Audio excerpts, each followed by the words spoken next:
وبعلوم مشايخنا في الدارين آمين يا رب العالمين. Minhajul Abidin. Yang ada kitab boleh ambil kitab, tengok kitab. Muka surat 80. Satu lagi, edisi satu lagi muka surat apa? 89. Ada yang 80, ada yang 89 sahabat ada yang muka surat 80, ada yang muka surat 89.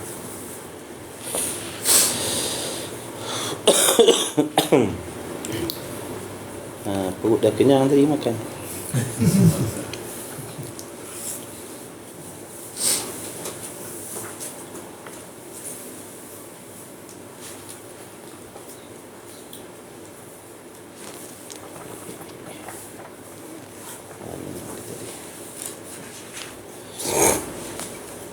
La ilaha illallah.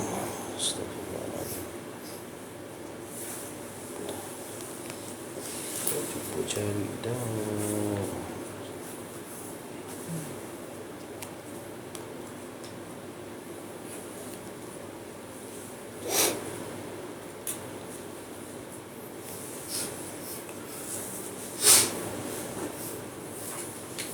Kita baru lepas bab ni hari tu baru masih lagi dalam bab uzlah kan.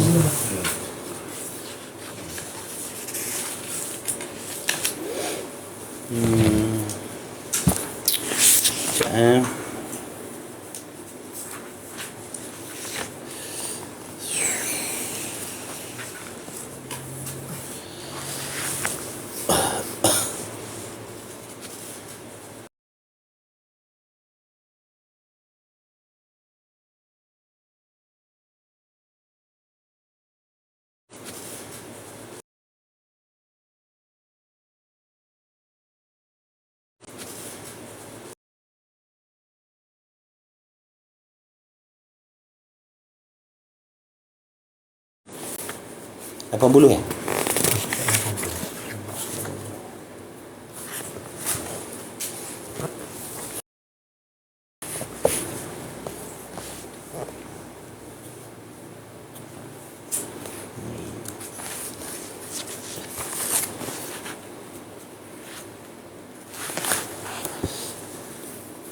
Bismillahirrahmanirrahim. قال المؤلف رحمه الله تعالى ونفعنا وإياكم بعلومه وبعلوم مشايخنا في الدارين آمين يا رب العالمين.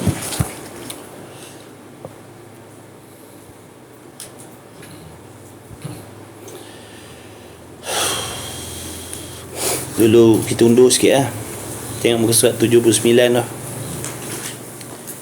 Maka jika engkau kata yakni kalau ada yang bertanya, kalau ada yang muskil, maksudnya kalau seandainya ada yang muskil, ada yang kesamaran tentang masalah uzlah ni. Apa erti uzlah? Yang dikendaki di sini iaitu apa? Mengasingkan diri. Mengasingkan diri dengan tujuan menyelamatkan diri daripada fitnah dan nak menumpukan perhatian kepada ibadat. Itu uzlah. Mengasingkan diri daripada makhluk. Kerana di antara perkara yang mengganggu hamba Allah untuk beribadat, di antara perkara yang mengganggu kita hamba-hamba Allah melakukan ibadat dengan sebenar-benarnya adalah makhluk. Di antaralah yang mengganggu kita ni sehingga kita tak boleh mengabdikan diri kepada Allah dengan sebenar, dengan betul. Maksudnya boleh beribadat tapi dengan tidak sebenar. Boleh beribadat dengan tak sebenar. Kita bukan tak boleh semayang. Boleh semayang, boleh puasa, boleh haji, boleh umrah, boleh zakat. Betul? Maknanya boleh beribadat, tapi yang sebenar tu, beribadat yang sebenar-benar tu. Tak boleh kita nak beribadat hamba Allah tadi tak boleh nak beribadat dengan sebenar-benar ibadat. Maksudnya cukup syaratnya, cukup rukunnya, betul akidahnya, bersih hatinya, istiqamah, kemudian terjaga amalan dia, terjaga pahala amalan dia, selamat bekalan akhirat dia. Itu ibadat yang sebenar. Kalau buat ibadat tapi Allah tak terima, buat ibadat Allah tak terima, buat ibadat tapi Allah tak terima, buat ibadat tak dapat manfaat, itu tak sebenar. Ini ibadat yang sebenar-benar, yang kita dapat mengambil faedah daripada ibadat yang kita buat. Di antara faedah dia apa? Mendapat redha Allah Subhanahu Wa Taala, kemudian nanti mendapat kesenangan di hari kiamat, kemudian pahalanya selamat, ibadatnya selamat daripada terbatal. Kadang-kadang kita buat ibadat tapi tak sah. Kadang-kadang sedang-sedang buat tak sah. Kadang-kadang dah buat Allah tak terima. Kadang-kadang dah buat tapi pahalanya rosak pula. Jadi banyak musuh ibadat. Jadi yang mengganggu ibadat tu banyak. Di antaranya makhluk, manusia. Kadang-kadang kita dengar cakap orang, kita tak boleh nak beribadat. Kita dengar cakap manusia lain, kita tak boleh nak beribadat kepada Allah. Tertegah nak ikut perintah Allah.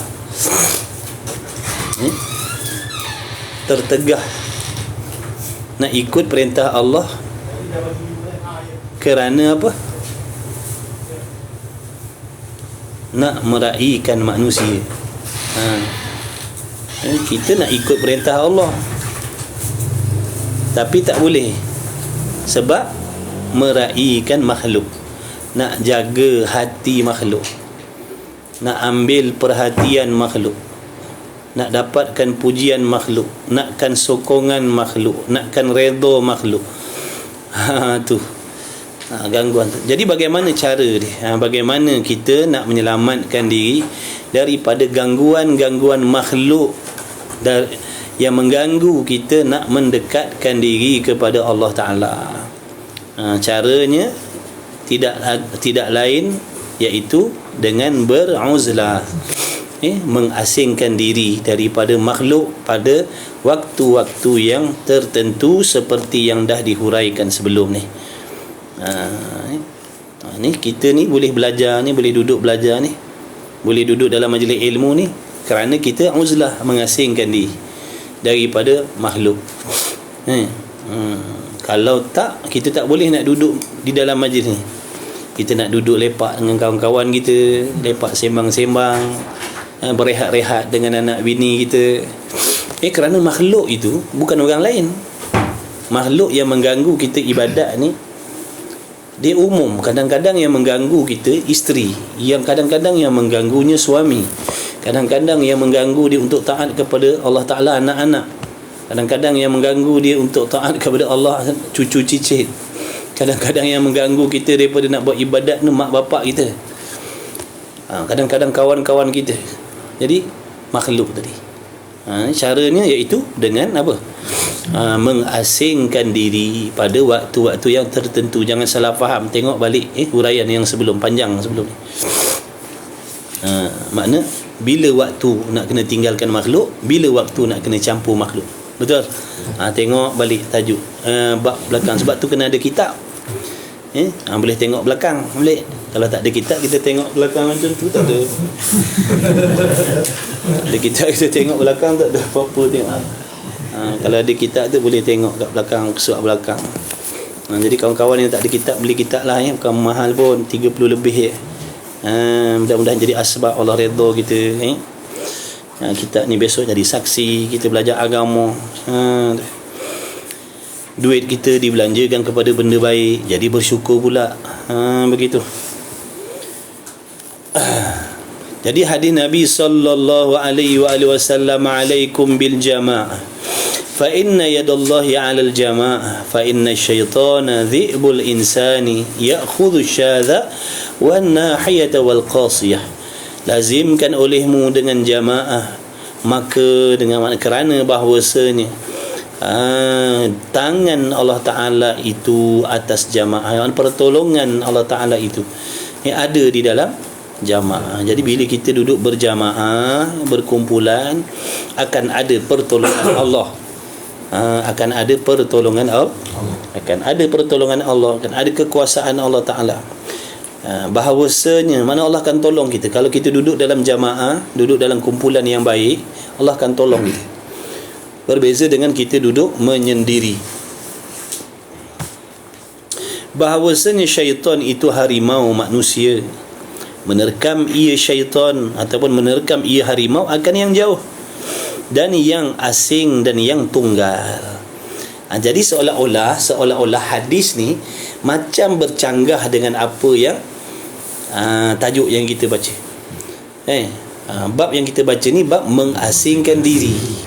Tiba-tiba ada hadis Nabi SAW, Nabi suruh duduk dalam berjamaah.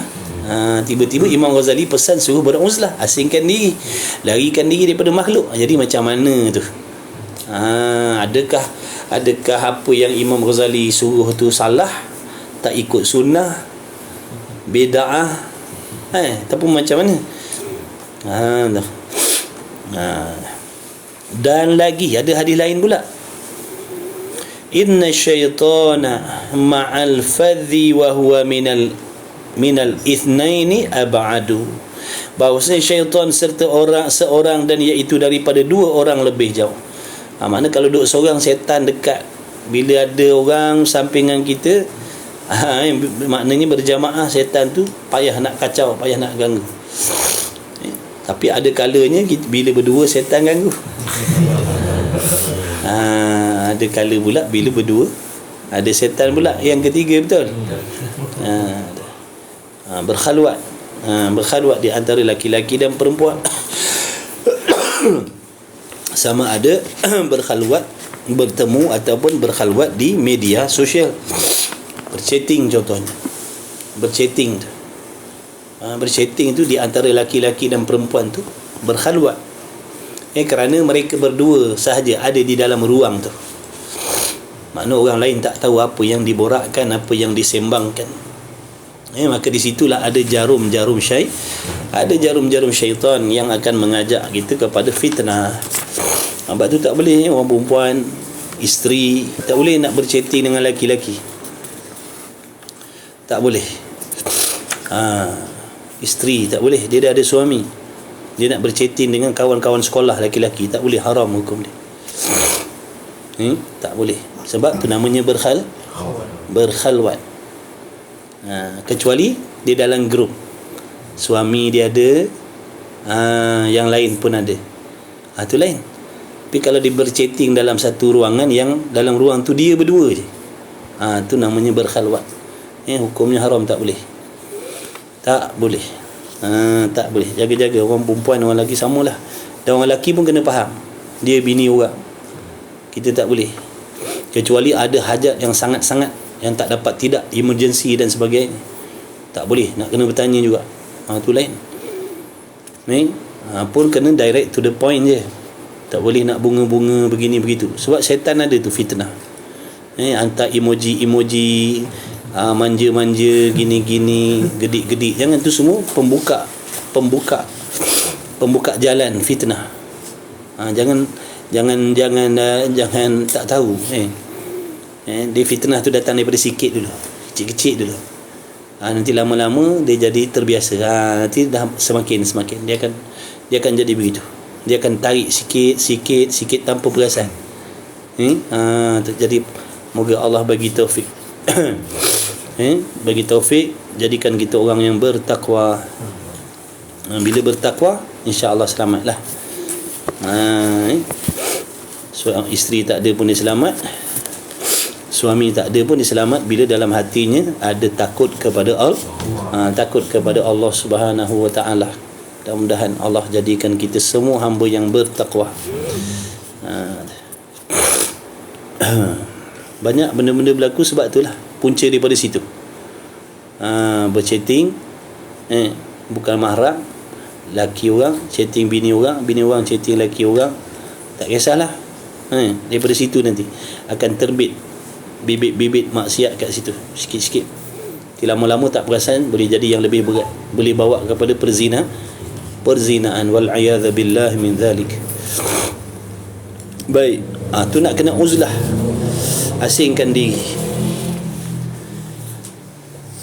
Dan ketahui olehmu bahawasanya segala akhbar, yakni hadis datang pula sabdanya, ilzam baitaka wa alayka bil khassah wa da'anka amral 'ammah. Ada pula hadis Nabi suruh duduk melazim, duduk di rumah, lazimkan dirimu di rumah, maknanya jangan keluar. Ada pula hadis yang macam tu. Tadi hadis yang lain Nabi suruh berkumpul berjamaah. Yang ni pula Nabi suruh duduk di rumah. Macam mana? Sebab tu kena serahkan kepada ahli dia. Hadis Quran kena serahkan kepada ahli dia, ulama yang muktabar, yang cukup alat-alat untuk mentafsirkan Quran dan hadis, yang boleh mengeluarkan hukum hakam daripada Al-Quran dan hadis. Kita tak boleh, kita tak layak, kita tak ada alat, kita tak cukup, kita tak ada ilmu, kita tak nampak apa hukum pun yang ada di situ. Tapi ahli dia, sebab tu kena pakai ulama, kena pakai ulama yang akan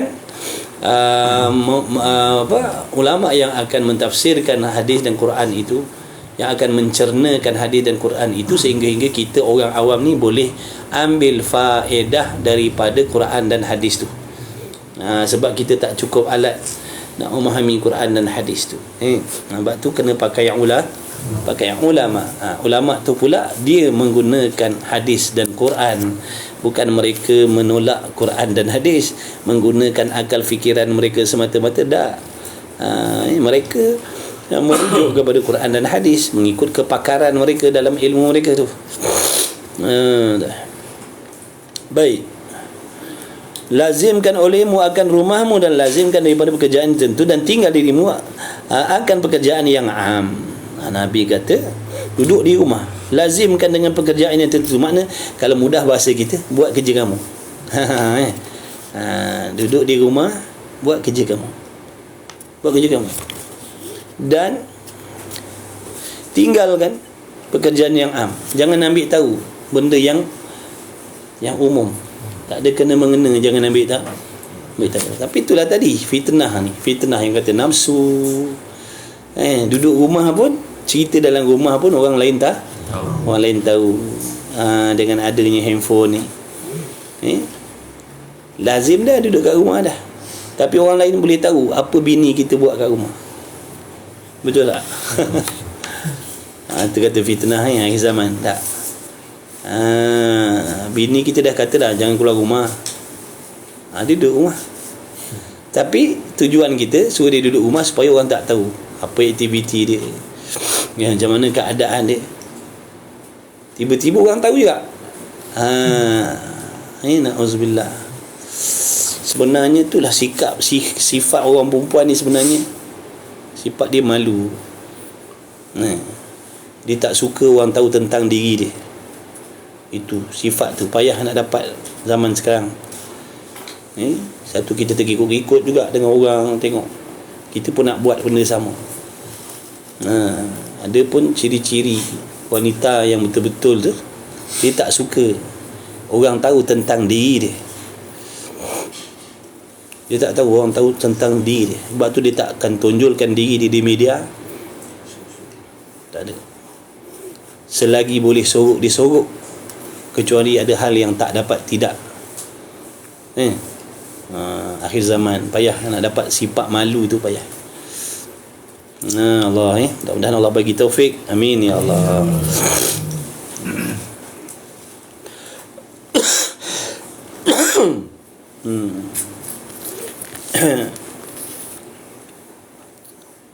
Hati dah tadi tu. Hati tu semua hati, masalah hati. Sebab tu kena baiki hati kita. Hati kita ni, hati kita ni payah nak baiki.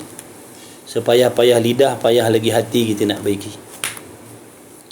Lidah payah dah nak baiki. Buktinya kita dah berpuluh tahun hidup, lidah tak baik-baik lagi. Lidah banyak lagi cakap benda kotor, fitnah, umpat orang, keji orang, maki orang, cerita hal orang, mengadu domba. Betul? Puluh tahun dah kita hidup. Lidah kita tak baik-baik pun lagi, lidah kita tak beradab lagi. Mata kita pun sama, payah nak baiki.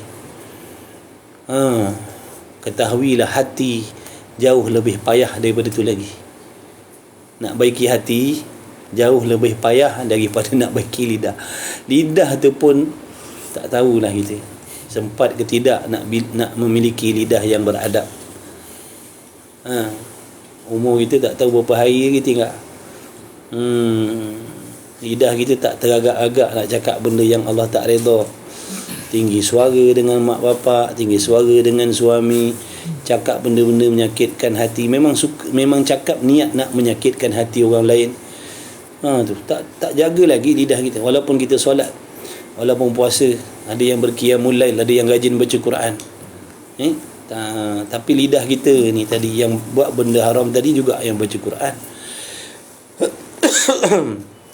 Jadi banyak lagi salah kita, banyak lagi jahat kita, banyak lagi kemaksiatan kita. Zahir kita pun tak baik-baik lagi, apatah lagi hati kita.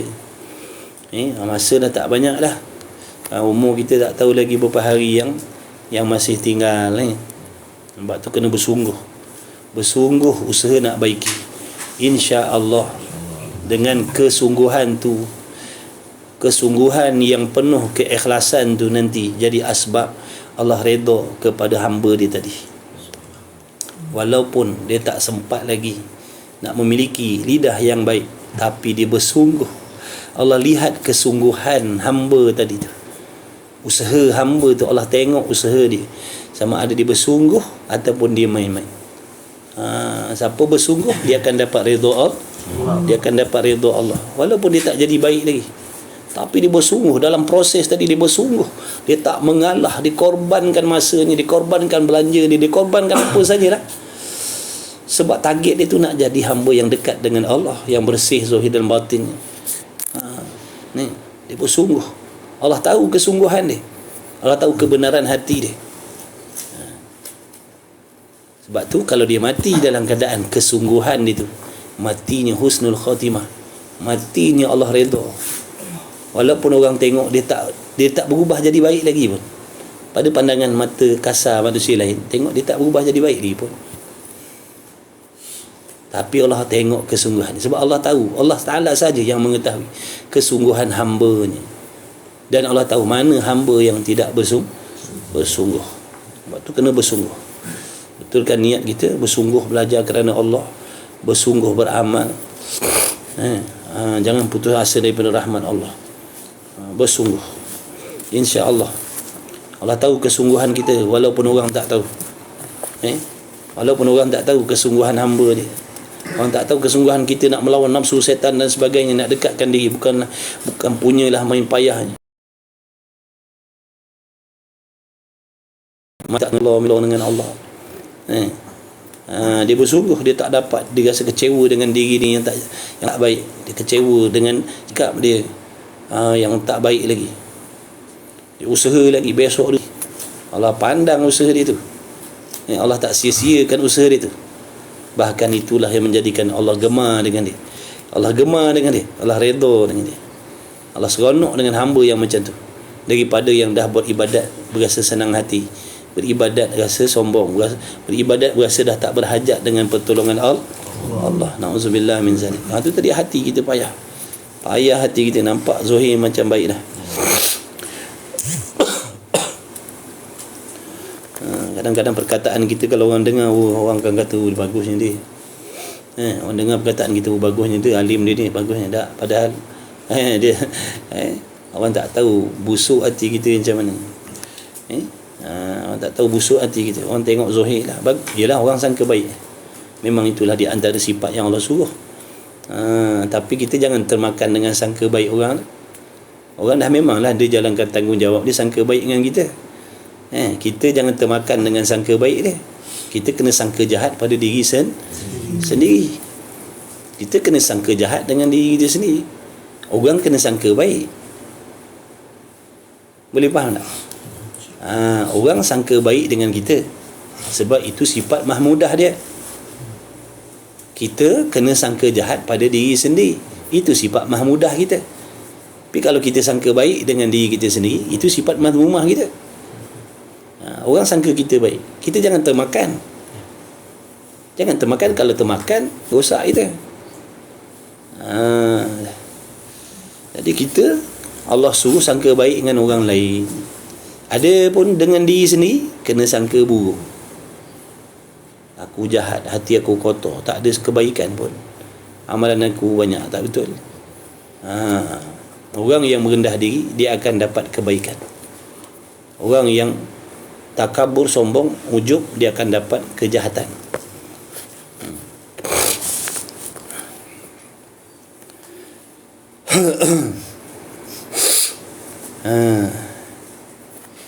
Kemudian, dan lagi disuruh pula dengan uzlah dan mengasingkan diri pada zaman yang fasid. Zaman yang dah rosak lah, fasid. Zaman yang dah rosak, kena asingkan diri. Maknanya Allahumma salli ala sayyidina Muhammad, dalam media ni pun kita kena asing diri juga ni. Dalam media ni, dalam media sosial ni pun kita nak kena uzlah juga. Sebab bergaul di luar dengan bergaul macam ni sama je. Bahkan sini lagi luas kita boleh bergaul. Macam-macam orang kita boleh berkawan. Betul? Macam-macam orang kita boleh jumpa. Mana di sini pun kita kena uzlah, kena asingkan diri. Sebab kalau tak, nanti kita terkenalah fitnah yang ada dalam media ni. Kalau tak asingkan diri pada tempat-tempat tertentu. Kalau macam dalam ni perhimpunan ilmu, majlis ilmu, kena duduk. Kena bergabung. Dalam majlis ilmu kena duduk. Selain daripada tu, benda yang umum-umum, benda yang tak penting, benda lagu-lagu, jangan. Macam tu. Tu cara dia.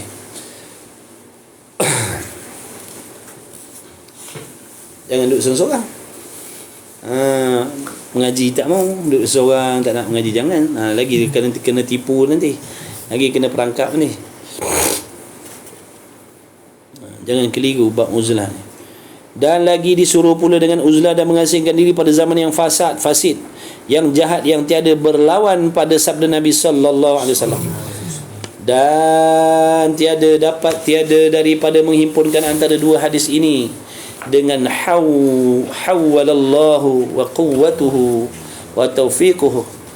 Kata muallif radhiyallahu taala anhu, kata muallif radhiyallahu ta'ala, maka aku kata, sabda Nabi sallallahu alaihi wasallam, lazimkan kamu dengan jamaah itu ihtimal 3 wajah.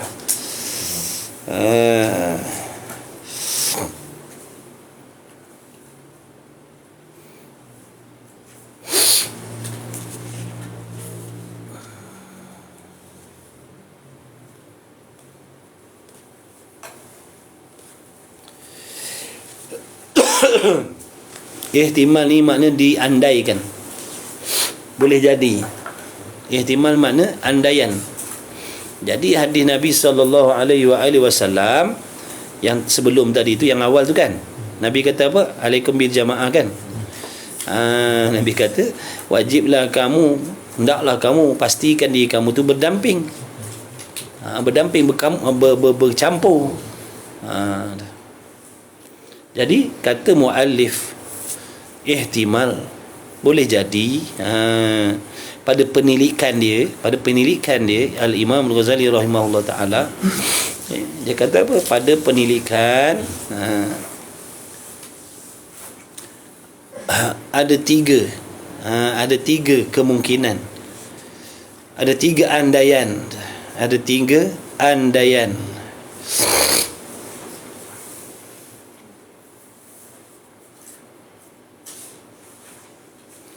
3 maksud alaikum bil jamaah. Pertama, bahawasanya dikehendak dengan dia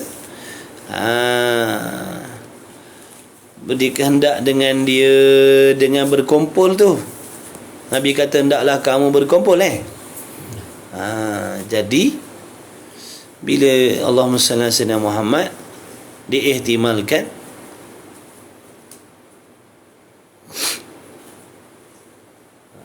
maksud yang pertama dengan hadis alaikum bil jamaah tadi, bahawasanya dikendak dengan dia dengan jamaah itu pada agama dan hukum. Kena berkumpul, kena bersama-sama pada bab agama dan pada bab hukum.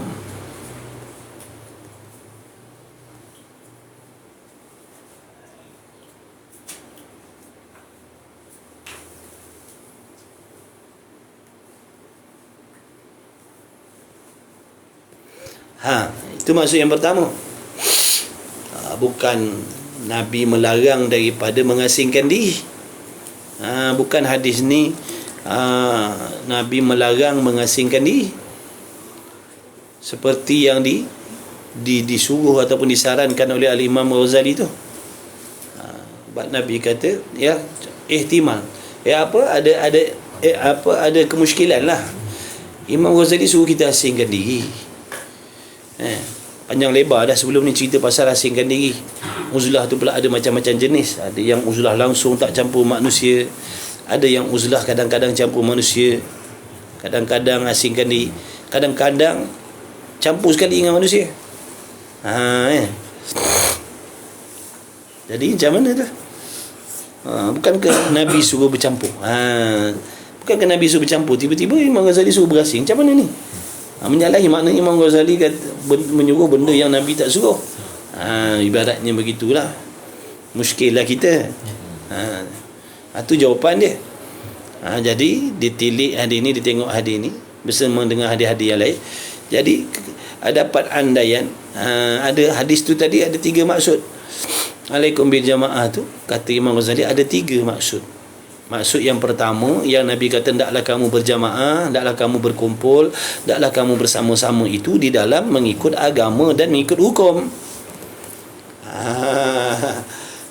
Kamu kena bersama-sama mengikut hukum, ikut agama. Yakni lazimkan oleh imam mengikut agama dan jamaah al-ummah. Kena ikut umat Islam. Yang mana umat Islam ni dia takkan muafakat, dia takkan semua muafakat dalam kesesatan tak.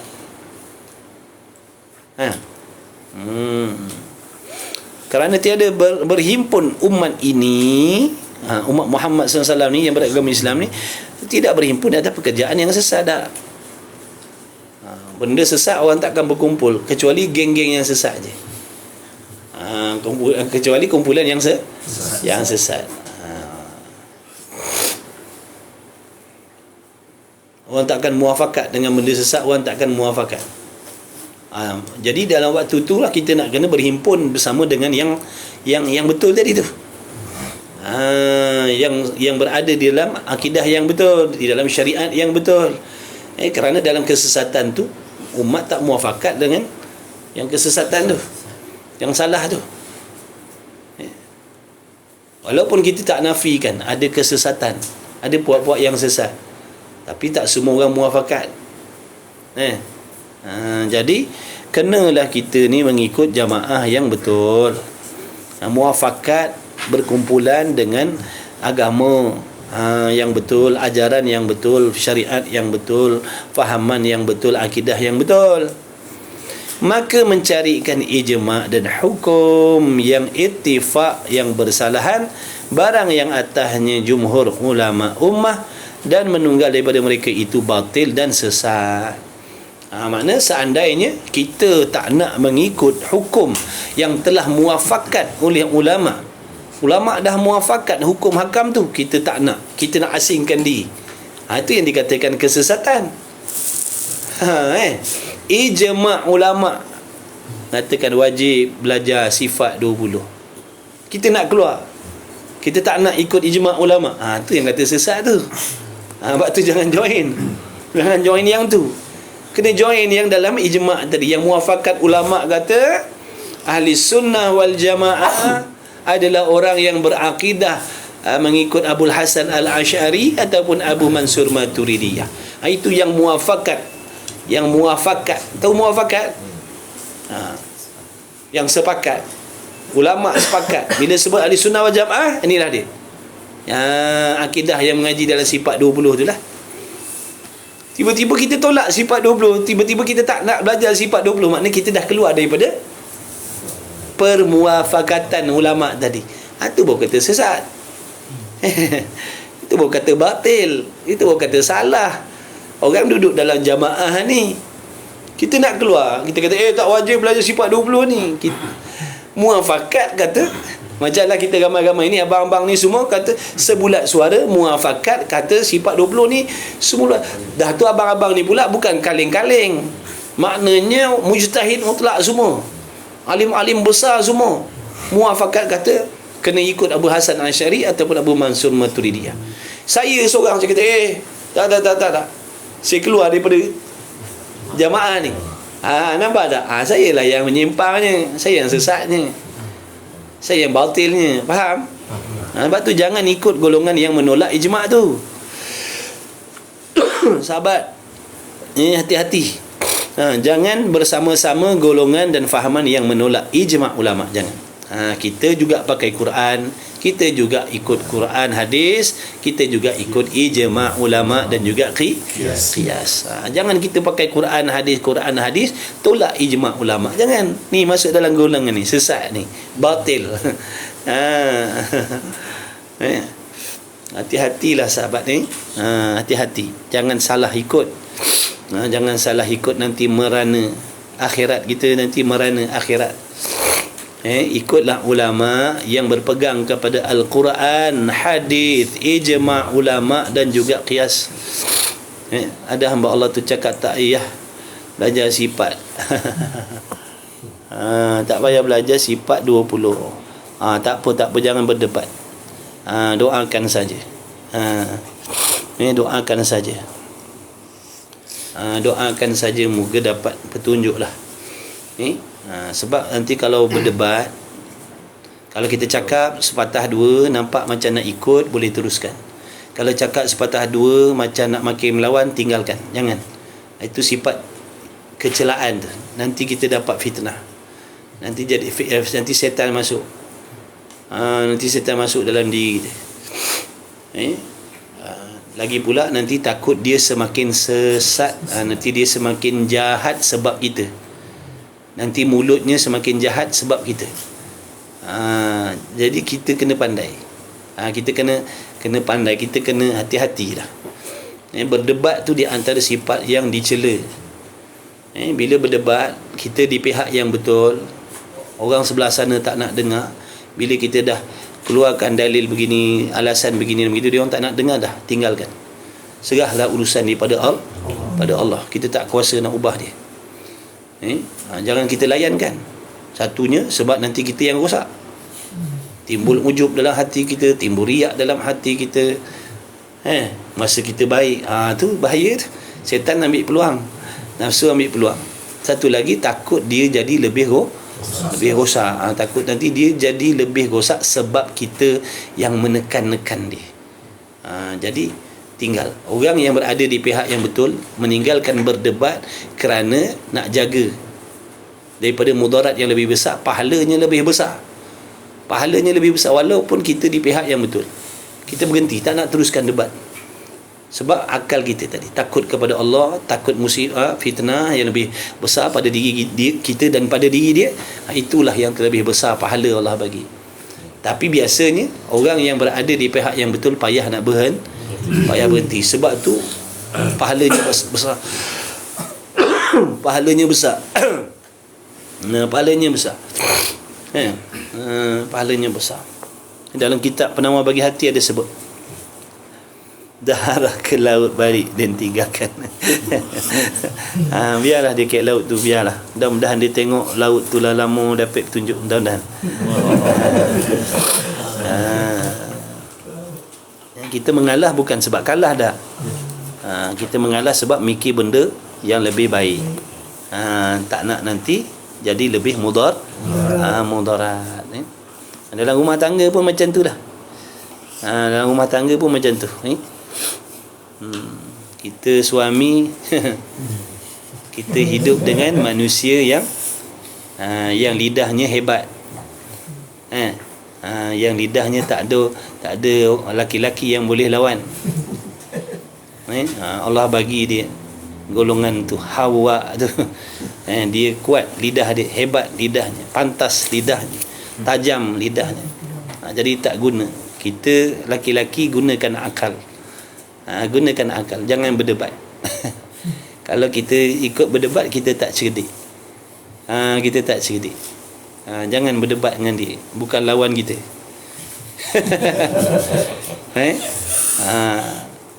Isteri kita bukan lawan kita, ingat. Ni wasiat saya bagi. Isteri kita bukan lawan kita dalam perdebatan. Mereka johan bertahan daripada zaman dulu hingga ke akhir zaman. Mereka akan pegang kejuaraan tu sampai bila-bila. Jadi kita tak payah nak berasa berani, berasa hebat, berasa kuat, berasa pandai nak berdebat dengan dia orang. Tak payah. Jangan. Jadilah suami yang bijak. Diam. Diam. Sebab bukan lawan kita. Kita tembak di satu peluru, dia satu batalion dia hantar. Machine gun dia bagi kita. Boleh lawan. Kita guna pistol dia. Piu. Dia machine gun.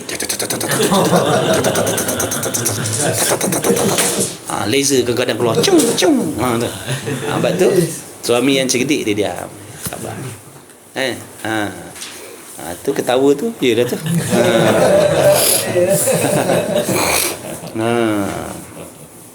Tapi tak semualah. Kita kalau kita tak buat, kalau cakap dia tak berasa. Kalau penyakit tu ada dalam diri kita, kalau orang cakap kita akan berasa. Tu menunjukkan penyakit tu ada pada kita. Saya cerita pasal lemah jantung, sakit jantung. Abang-abang ada berasa tak? Tak ada. Tak ada penyakit tu kan. Tapi kalau contoh gout ni, dia jadi ada yang gout ni. Saya cerita pasal gout, ada tak yang berasa? Yang sakit gout akan macam itulah kita. Bila ada nasihat-nasihat baik, kita rasa macam tersentuh, tersentak. Itu menunjukkan penyakit tu ada pada kita. Orang yang baik dia akan terimalah, dia akan ngaku aku ada sakit ni. Maka boleh dia baiki. Betul? Dan tak lopeh lagi. Orang lelaki jangan sodak sangat ni. Saya nasihat untuk diri saya. Dan untuk kawan-kawan lah, Persatuan Suami Sedunia. Walaupun isteri kita bangsa Arab, orang Itali contohnya, orang England ke bini dia, dia sama, spesies sama. Dia pemegang juara perdebatan. Jangan kita angkat tangan awal diam. Biar nampak bodoh dia, tak apalah. Untuk nak mengelakkan mudarat yang lebih tu baru kata bijak. Tak pula dua-dua menang lah. Dia menang dalam perdebatan. Kita pun menang juga. Menang dalam menyelamatkan dia. Betul? Menyelamatkan dia daripada mudarat. Kalau kita lawan, dia jadi lagi mudarat. Nanti bila masuk hantu gaya,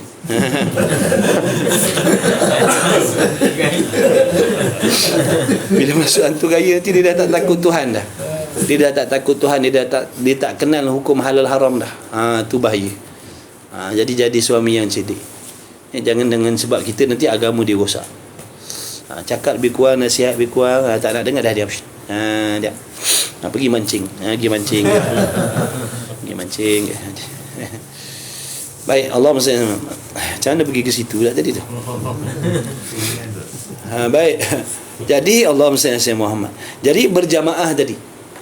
Berjamaah, Nabi pesan berjamaah tu pada mengikut ulama tadi. Jangan mengasingkan diri daripada apa yang dah diijma'kan oleh ulama. Jangan. Hukum tu dah dimuafakat oleh ulama. Muafakat dah. Tiba kita nak asingkan dia, aku tak nak ikut jemaah lah. Aku tak nak ikut jemaah lah. Maknanya salah lah dia, sesat lah dia. Dan ada pun jika i'tizal, yakni mengasingkan diri daripada mereka itu kerana membaikkan di dalam agamanya, maka tiada yang demikian itu daripada batal dan sesat itu sesuatu. Nampak tak? Ada pun dia mengasingkan diri dengan tujuan sedang memperbaiki diri dia, menumpukan perhatian pada ibadat diri dia, maka itu tidaklah sesat, tidaklah bercanggah dengan apa yang Nabi suruh. Faham gitu. Yang kedua, maksud yang kedua, makna alaikum bil jamaah itu jangan kamu putuskan mereka di dalam Jumaat. Ni ihtimal makna yang kedua. Apa? Allahumma salli ala sayyidina Muhammad.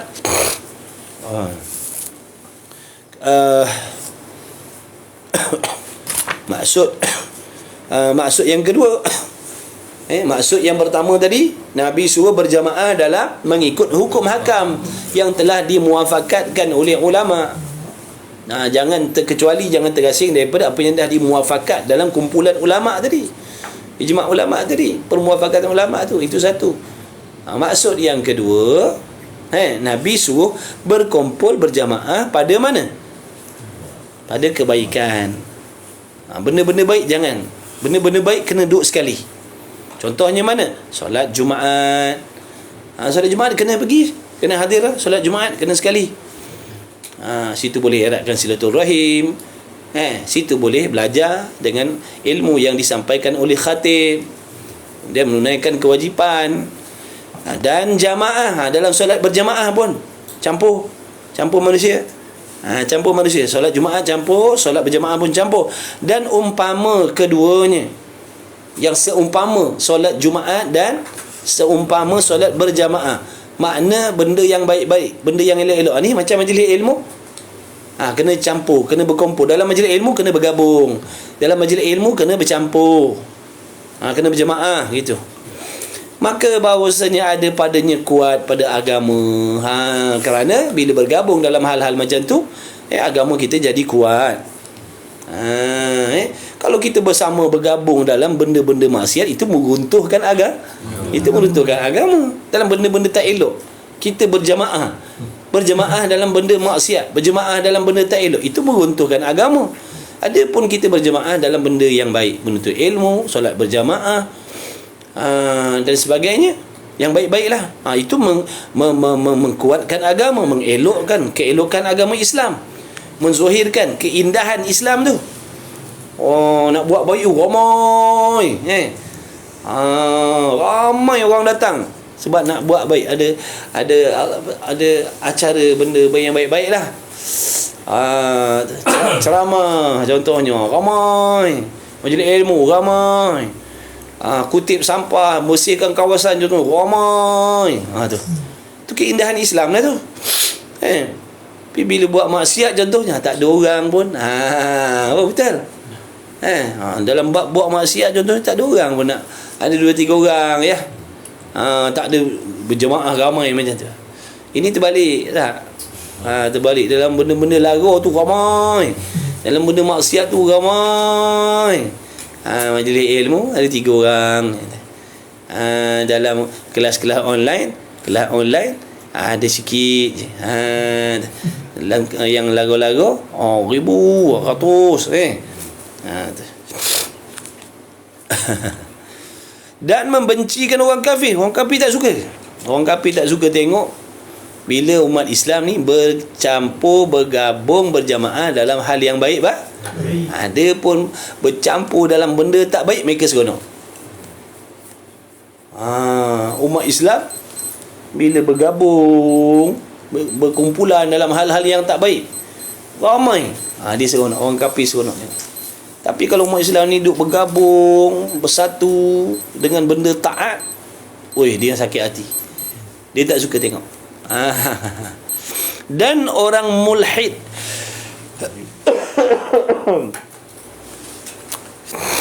Allahumma salli ala Muhammad.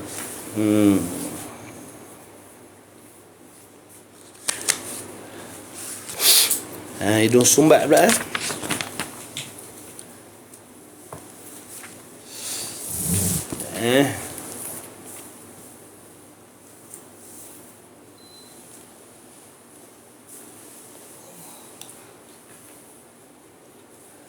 Dan orang mulhid,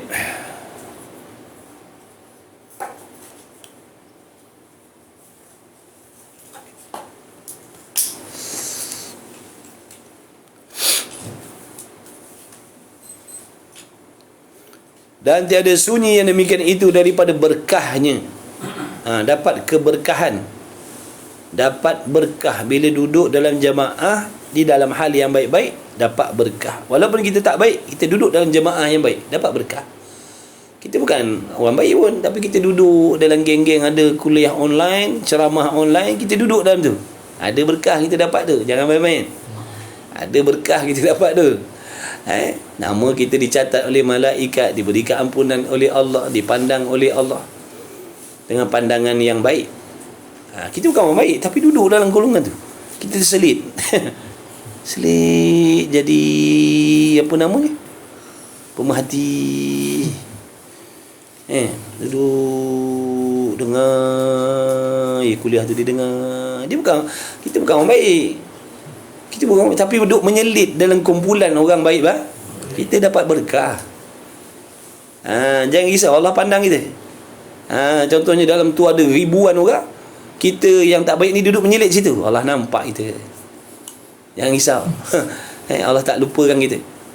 Kita pun tetap turut diberi keberkahan oleh Allah. Itulah Allahumma salli ala Muhammad. Itu berkah kita duduk dalam kumpulan yang baik-baik. Meskipun kita bukan orang baik, tapi duduk, insya-Allah kita akan dapat berkah. Lambat cepat nanti akan nampak dia punya faedah dia. Dah. Sebab tu janganlah kita ni bila dah tak baik, kita tak nak campur dengan golongan baik. Jangan. Kita tak baik ni lah kena campur dengan golongan yang baik-baik tu. Sebab ada berkah tu. Kita nakkan berkah dia orang tu. Orang baik-baik, kita tak baik, campur. Tapi setan kata apa? Jangan. Nafsu kata jangan. Setan kata jangan. Sebab apa? Setan dan nafsu mengetahui bahawasanya orang yang duduk di tempat yang macam tu akan dapat keberkahan. Dia akan mendapat berkah daripada Allah Subhanahu Wa Taala. Sebab tu bila kita nak campur kumpulan yang baik-baik, datang bisikan, jangan. Kau bukan orang baik. Tu geng-geng ngaji tu, kelas online tu, ceramah tu, kau nak pergi masuk buat apa? Bukan geng kau, katanya setan. Jangan. Betul tak? Sebab apa? Dia tak nak kita mendapat berkah. Sebab tu bila nak duduk dalam majlis ilmu, rasa berat. Kadang-kadang macam malu, rasa malu. Padahal tak ada orang pun ejek kita. Dalam kuliah online ni, mana kita tahu? Tak ada seorang tahu. Tak ada seorang tahu pun latar belakang kita. Dalam ramai-ramai ni ada kita. Saya menyelit. Bukan orang baik, saya menyelit. Saya dapat berkah. Tapi sebelum saya datang tu, setan kata jangan. Kau buat apa nak join? Kau bukan orang baik. Tu orang mengaji. Diorang tu ada mengaji, diorang tu ada kitab. Kau ni dah lah tak semayang, begini, begitu. Kau nak duduk situ buat apa? Sebenarnya itu syaitan. Itu syaitan, sahabat. Jangan percaya. Sendiri yang rasa perasaan tu. Mana ada orang ejek? Betul tak cergas? Ada ejek tak selama ni? Ada saya pernah ejek? Tak malu ada. Selama ni lah, selama kita berkenalan kat dia,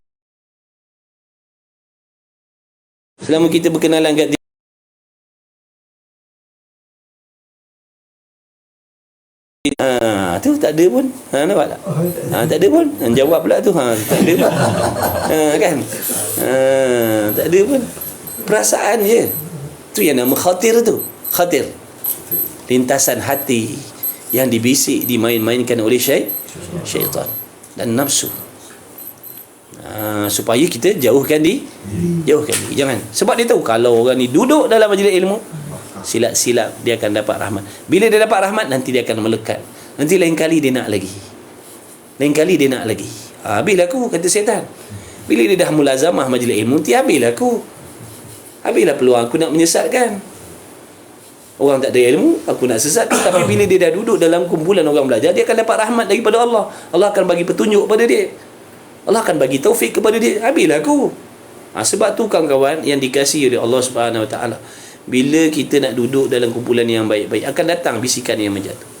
Sebenarnya itu nafsu dan syaitan yang telah mengetahui.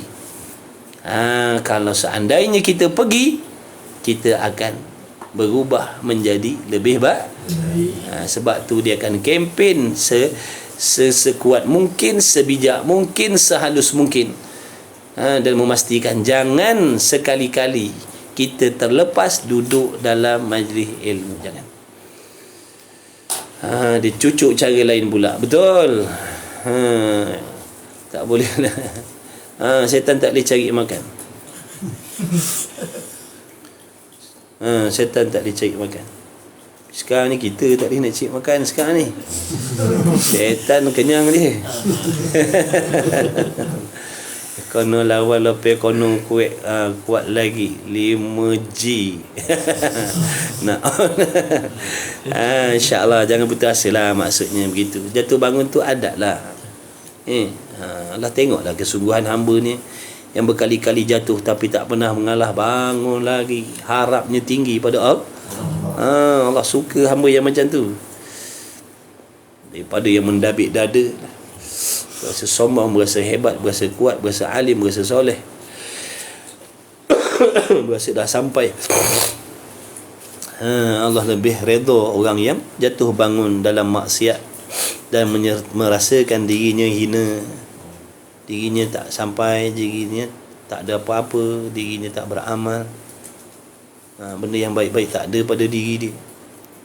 Allah lagi redha orang yang macam tu daripada kita yang dah semayang, mengaji tapi berasa macam dah sampai, dah dapat kemuliaan. Na'udzubillah min zalik. Okey. Jadi yang baik-baik campur, walaupun kita bukan orang baik. Campur. Ada berkah, Allah akan bagi berkah, Allah akan bagi petunjuk. Tak nak selamat ke? Tak nak Allah selamatkan kita ke? Ada tak orang yang tak nak Allah selamatkan dia? Ada tak di antara kawan-kawan kita? Ada tak di antara diri kita yang tak nak Allah selamatkan? Ada tak? Tentu tak ada kan? Mesti nak Allah selamatkan kan? Jadi di antara caranya nak dapat pertolongan Allah, lazimkan diri, paksa diri duduk dalam majlis ilmu. Lebih-lebih lagi ilmu tauhid dan tasawuf ni. Tauhid dan tasawuf ni ngaji. Fiqh jugalah, fiqh penting. Fiqh, tauhid, tasawuf tu fardu ain. Saling bergantung, saling berhajat, saling berhubung tu, saling memerlukan tu. Tiga ilmu tu. Fiqh, tauhid, tasawuf tu tak boleh. Tak boleh.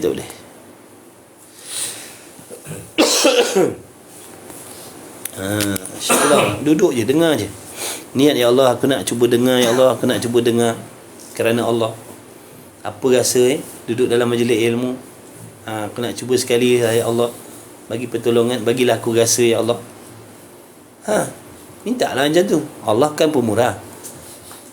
Allah bagi lah. Ya Allah tak pernah duduk dalam majlis ilmu, nak rasa sekali lah. Apa rasa duduk dalam majlis tu? Cuba. InsyaAllah.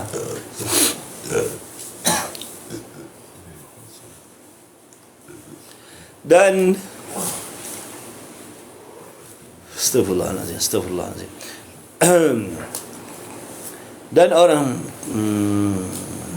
dan demikian lagi kami kata bahawasanya sebenar orang yang mengasingkan diri itu, mana yang sebetul-betulnya, dengar baik-baik ni, sebetul-betulnya orang yang uzlah, yang mengasingkan diri itu, hendaklah ia sekutukan manusia di dalam Jumaat. Duduk, pergi solat Jumaat dan jamaah dan perhimpunan yang am di dalam kebajikan. Mana perhimpunan yang umum tapi baik, pergi ikut sertalah. Dan menjauhkan mereka di dalam bertaulan dan berhimpun dan bersesak-sesak pada segala pekerjaan yang lainnya. Ada pun perhimpunan, perjumpaan yang tidak baik, yang tak elok, jangan berjamaah di situ, jangan berkumpul di situ, kena asingkan diri, kena kecualikan diri, kecuali dalam perhimpunan umum yang baik-baik, yang mulia-mulia. Ada pun perhimpunan yang umum yang sia-sia, yang lagu-lagu, lebih-lebih lagi yang maksiat, jangan. Kerana di situ tidak ada keberkahan, di situ ada kemurkaan. Kalau Allah turunkan bala dengan kita sekali ada duduk dalam kumpulan tu, kita baik, contohnya lah, dia orang baik, dia duduk dalam kumpulan tu, Bukan niat dia nak berdakwah ke tak, dia nak join sesekali nak join lah kumpulan-kumpulan ni, dia pun pergi. Kalau Allah turunkan laknat dia, dengan kita kena sekali. Faham tak? Kecuali kita pergi situ dengan niat nak dakwah lain, ataupun niat nak pergi selamatkan orang ke, nak cari orang ke, tu lain lah. Ni saja dah lama beribadat atas masjid, atas sejadah, majlis ilmu pagi petang siang malam, nak pergi Melaka Raya je lah. Neraka raya. Nak pergi neraka raya dah. Kawan tahu tak? Kawan tahu tak kat Melaka ni ada nama neraka raya? Ustaz tak tengok sangat pun kalau pintu mungkin apa tu. Ustaz, nanti sebelum next kitab take 5 minum air, rasanya nak tulis sambil rasa macam nak tulis sambil cakap kuat-kuat. Oh ya ke? Tak payah take 5 lah. Sekarang juga saya take the water.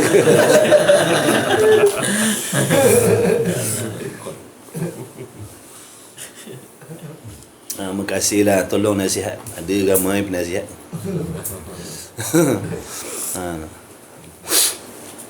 Okey. Sesekali rasa macam nak pergi neraka raya dah. Nak pergi masuk dekat malam ni malam ladies night. Kau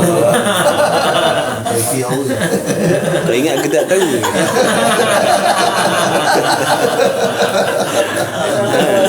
Allah. Malam ni ladies night, masuk tak kena bayar. Asyik malam ni nak try pergi. Pergi. Turun laknat Allah malam tu. Dengan kita kena.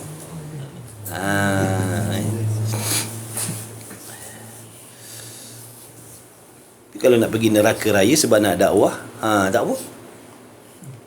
Nak dakwah, nak pacak kemah situ, pasang speaker. Pacak kemah situ, pasang speaker, bersolawat je. Bagi tazkirah je. Tak apalah. Tak apalah. Dan ramai-ramai itu boleh jadi ada yang sedang tercari-cari. Mana kita tahu. Kan ada kan seorang waliullah tu, dia pergi pub-pub, pergi dakwah, bukan pergi tonggang.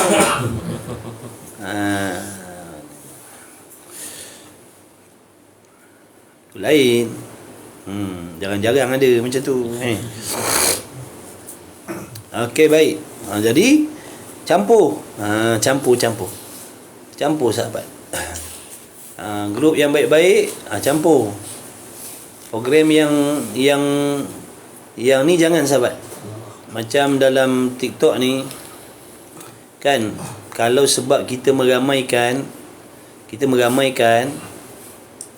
dia jadi asbab dia seronok buat benda salah tu. Makna kita dapat saham.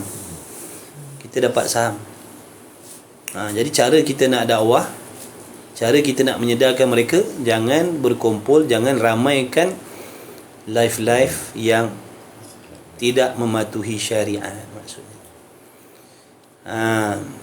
Betul. Betul. Jadi bila dia tengok view tak ramai apa benda, dia tak nak buat dah. Dia jadi lemah, dia akan tinggalkan benda tu.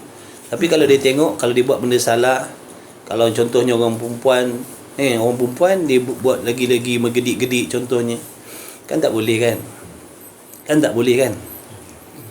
Betul tak? Kalau orang bukan Islam tu lantak dia lah, maknanya yang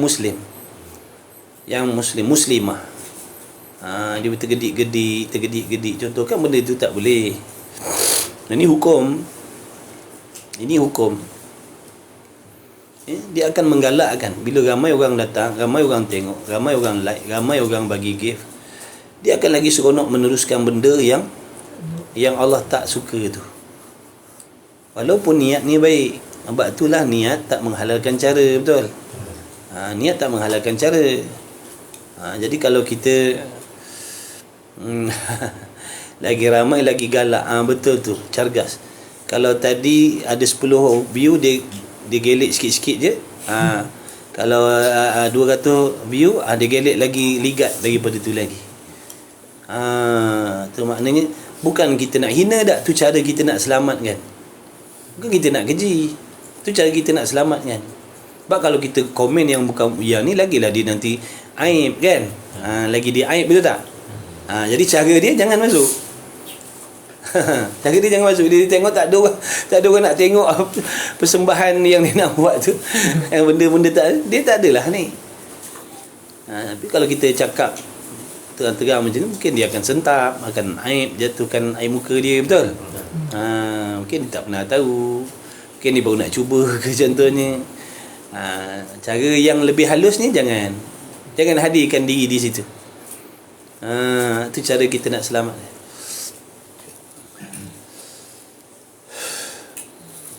Nasib baik saya tak pernah buat live, tapi selalu kena ban lawan dengan geng askar Yahudi. Alah. Kurang fokus dengan pengajian kalau ramai. Janganlah bersembang. Lagi ramai lagi. Jangan salahkan orang. Kita tak fokus tu salah kita.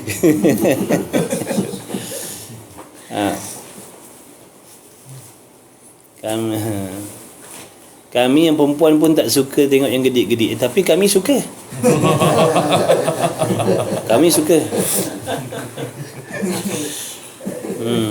Kami suka.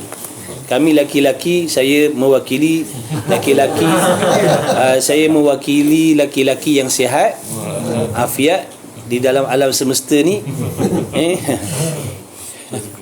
Kami suka. Mana nafsu kami lelaki lagi gedik-gedik. Tak kisahlah yang gedik-gedik lelaki ke perempuan, makna kalau benda tu tak elok jangan join, sebab itu masuk dalam menggalakkan. Jadi nanti kita jadi punca, kita jadi sebab. Dalam kitab Penawar Bagi Hati ada sebut tu. Memuji ni ada dua. Memuji ni ada dua. Ada kala harus, ada kala haram. Ada kala harus memuji, ada kala sunat muji, ada kala haram muji. Contohnya dengan puji-pujian kita, dengan sokongan kita, dengan support kita, dia bertambah galak melakukan benda yang tak baik. Itu hukumnya haram atas diri kita. Dapat kebinasaan. Yang dipuji pun, yang disupport pun dapat kebinasaan, kita pun dapat kebinasaan. Jadi tengoklah tu dalam kitab Penawar Bagi Hati. Tengok sahabat, dalam kitab bab memuji, dalam bab lidah tu, dalam bab lidah, anggota lidah ada sebut pasal masalah puji. Orang yang memuji dapat 4 kebinasaan, yang kena puji dapat 2 kebinasaan.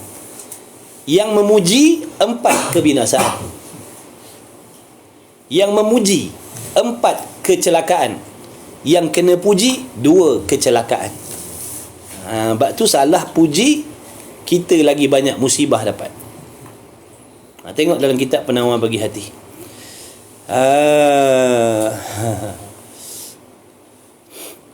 Mana nampak macam Abang Ayu tadi. Wakil.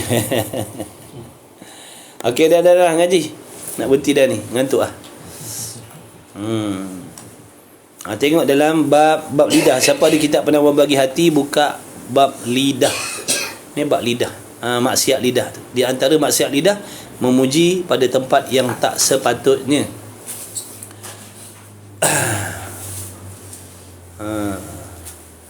Okey. Mana tadi? Okey, ada pun dalam perhimpunan yang am yang kebajikan campur. Mereka itu dalam bertaulan dan berhimpun dan bersesat pada pekerjaan yang lain daripada pekerjaan mereka itu, kerana barang yang ada padanya itu daripada afat. Mana langkau? Betul. Perhimpunan yang am di dalam kebajikan dan menjauhkan mereka itu. Menjauhkan diri daripada manusia tadi, daripada mana? Allahumma salli ala sayyidina Muhammad. Menjauhkan mereka itu manusia di dalam bertaulan, bukan sebab sombong. Faham baik-baik ni, faham baik-baik, jangan tidur nanti salah faham. Bahaya ni, salah faham nanti kita jadi lain. Orang suruh mengasingkan diri tadi bukan dengan sebab perasaan sombong. Tak nak campur manusia yang duduk dalam, contohnya ada perhimpunan maksiat, kita tak nak campur sebab kita berasa kita baik. Ini salah, ini sesat, ini kena tipu. Faham baik-baik. Jadi apa tadi? Menjauhkan menjauhkan mereka itu dalam bertaulan dan berhimpun dan bersesat pada pekerjaan yang lainnya daripada pekerjaan mereka itu, kerana barang yang ada padanya itu daripada kebinasaan. Sebab di situ ada kebinasaan, bukan sebab hina dia orang, bukan dengan sebab memandang hina dia orang. Faham tak? Bukan dengan sebab kita rasa kita baik. Jadi hati-hati. Boleh faham tak sahabat? Terima kasih Aisyah, Masya Allah, 39, 40, 41, 42, 43, 44, 45, 46, 47, 48. Bila nak berhenti, Masya Allah. Ya Karim, Ya Allah. Jazakumullahu khairal jazak. Nampak tu? Jadi kalau kita tak nak campur dalam satu kumpulan, contohnya kita tak nak lepak dekat neraka raya tu, sebab kita memandang diri kita lebih mulia, diri kita lebih soleh. Itu salah. Itu salah. Kita tak campur, kita tak nak pergi situ sebab ada bahaya. Kita tak nak pergi situ sebab ada bahaya. Ada bahaya untuk diri kita. Ada bahaya untuk diri kita. Bukan tak pergi situ sebab dia orang hina, kita orang mulia. Na'udzubillah. Nanti kan tersesat jalan nanti kan. Nampak macam betul tu. Nampak macam kan baca, beli buku baca sendiri. Tu. Beli buku baca sendiri. Nampak tak? Orang faham ke kanan, kita faham ke kiri. Nampak tu bahaya. Kena ada guru. Kena ada guru. Takut tempat-tempat yang macam ni, takut kita salah faham. Maknanya dalam perhimpunan yang jahat-jahat, yang maksiat, jangan pergi. Maknanya jangan campur mereka itu. Sebab kita dah baik lah. Sebab tu tak dicampur, sebab dia orang ni ahli maksiat. Salah sahabat, hati-hati. Hati-hati sahabat, hati-hati. Tipu daya nafsu setan ni ada mana-mana. Luar ibadat, dalam ibadat, sedang ibadat, selesai ibadat. Sentiasa menanti sepanjang jalan. Selagi tak sampai syurga, selagi itulah kiri kanan, depan, belakang, atas, bawah. Ada je. Cuma kita perasan, tak perasan, tahu dengan tak tahu. Yang jenis kasar, yang jenis halus, yang jenis sembunyi, macam-macam. Sebab tu kita kena duduk dengan orang alim. Makna dekatkan diri dengan orang yang alim tu, yang nampak benda-benda tu, supaya dia boleh tolong ingatkan kita. Dia kata mengelak. Kita kata nak elak apa? Elak je lah, jangan tanya banyak. Dia kata elak. Elak apa? Tak nampak pun. Elak je, jangan tanya banyak. Sebab kalau tak ada, kita langgar je lah. Kita berasa tak ada apa-apa. Rupanya binasa dah. Itu penting, kena bersahabat, berkawan dengan orang alim, orang soleh, orang alim. Sebab mereka tu, di sisi mereka tu ada, Allah ada bagi berkah, dapat berkah. Kawan dengan orang macam tu, walaupun kita orang tak baik, dapat berkah. Kan macam ibadat kawan dengan orang jual minyak wangi kan. Kita tak beli pun, tapi dapat harum dia, wangi dia kita dapat. Makna keberkahan itu kita dapat. Kita dapat walaupun kita bukan orang baik, tapi kita kawan dengan orang soleh. Kita suka kawan dengan orang soleh. Orang soleh yang risau. Kalau betul dia soleh, dia takkan hina kita. Kalau betul dia soleh, kalau betul dia alim, kalau betul dia soleh, kalau betul hatinya soleh, dia takkan hina kita. Tapi kalau dia mengaku soleh, bila kita dekat dengan dia, dia hina kita, dia keji kita, itu bukan. Itu perasaan soleh. Dia kalau orang soleh tu macam Nabi sallallahu alaihi wasallam, penghulu segala orang soleh. Adakah Nabi menghina sahabat-sahabat dia? Sahabat dia yang minum arak ada, yang berjudi ada, Nabi tak hina. Sebab tu mereka, sejahat-jahat mereka pun, mereka suka duduk dengan Rasul sallallahu alaihi wasallam. Sebab tu jangan risau. Kalau orang tu soleh, jangan risau. Kita tak akan mudarat duduk dengan dia. Yang dapat mudarat ni kalau duduk dengan orang soleh, kita akan dapat mudarat. Tapi kalau duduk dengan orang yang soleh, yang betul-betul soleh, mana dia bertakwa, hatinya bersih, hatinya baik, dia memahami hakikat ibadat, sejahat apa pun kita, dia takkan hina kita. Bahkan dia akan tolong menyelamatkan kita. Dia akan tolong menyelamatkan kita. lagi dia tak nak kita jauhkan diri daripada dia. Sungguh orang kata orang soleh, kalau orang soleh betul-betul soleh, kita orang jahat, bila kita berkawan dengan dia, dia tak nak lepaskan kita, dia tak rela kita jauhkan diri daripada dia, tapi dia tak cakap. Sebab tu bila kita hilang, dia akan tercari-cari, dia akan tertanya, mana sahabat aku, mana kawan aku, mana. Sebab dalam hati dia baik. Kalau dia tak baik, bila kita hilang, dia kata alhamdulillah, mujur tak ada orang-orang macam ni. Nampak tak tu? Mujur tak ada orang macam ni. Tapi kalau hatinya ikhlas, bila kita yang jahat tadi, yang maksiat tadi hilang, dia akan tercari-cari, kita mana ni? Apa salah aku? Dia akan tanya pula, apa salah dia? Apa salah aku sebab dia lari? Allah, hebat akhlak dia, Masya Allah. Akhlak dia, payah. Kita bila orang tak ada padan muka, mujur kau tak ada, kau ada bala. Dulu tak kawan dengan kau, okey je hidup aku. Sejak kau datang jadi bala pula dah. Na'udzubillah. Jangan mulut lancang, jangan. Kita tak tahu siapa yang dekat dengan kita tu. Siapa dia, kita tak tahu. Kadang-kadang Allah uji kita. Nak tengok sesabar mana, setawaduk mana hati kita. Allah datangkan dengan orang-orang yang macam tu. Nak tengok betul ke?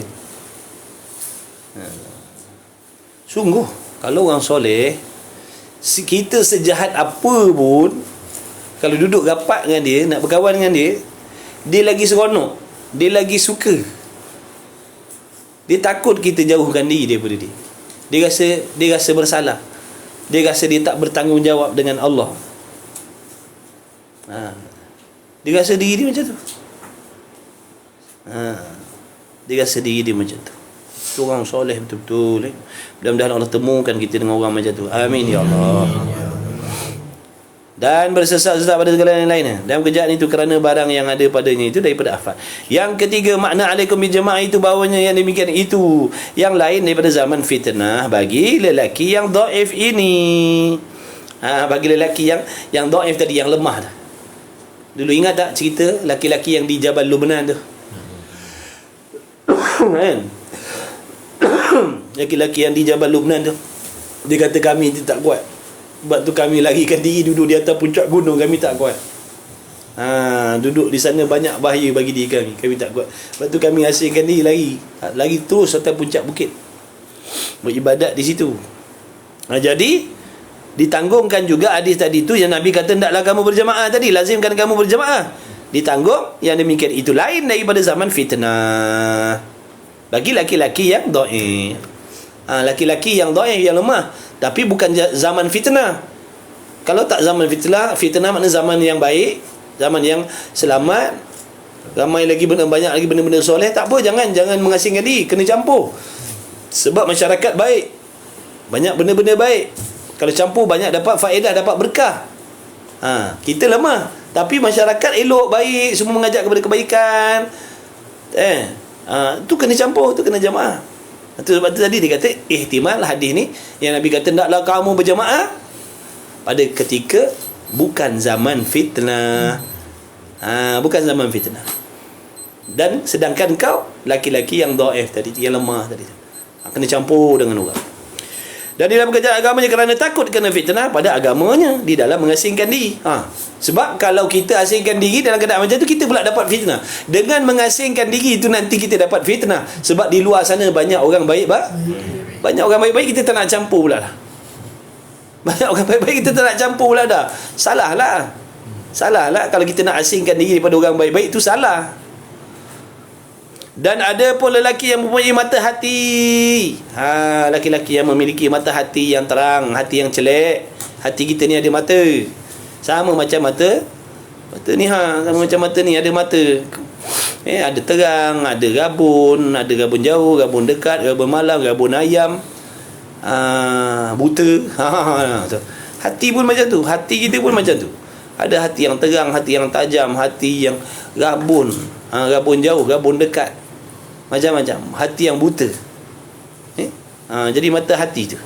Jadi ada pun orang yang memiliki mata hati lagi kuat pada pekerjaan agamanya, lagi alim apabila melihat akan zaman fitnah yang ditakuti akan dia dan disuruh, ditakut mana dirisau, dibimbang, dan yang disuruh Nabi sallallahu alaihi wasallam memelihara segala umat daripada yang menyuruh dengan uzlah padanya, maka ada uzlah baginya itu utama kerana adalah di dalam bercampur daripada kebinasaan dan fasad, dan jangan ia putuskan daripada Jum'atul Islam, pertemuan-pertemuan Islam, dan daripada kebajikan yang tapi kalau zaman tu zaman fitnah, zaman dah banyak maksiat dah kat luar tu, maknanya kita tak kuat.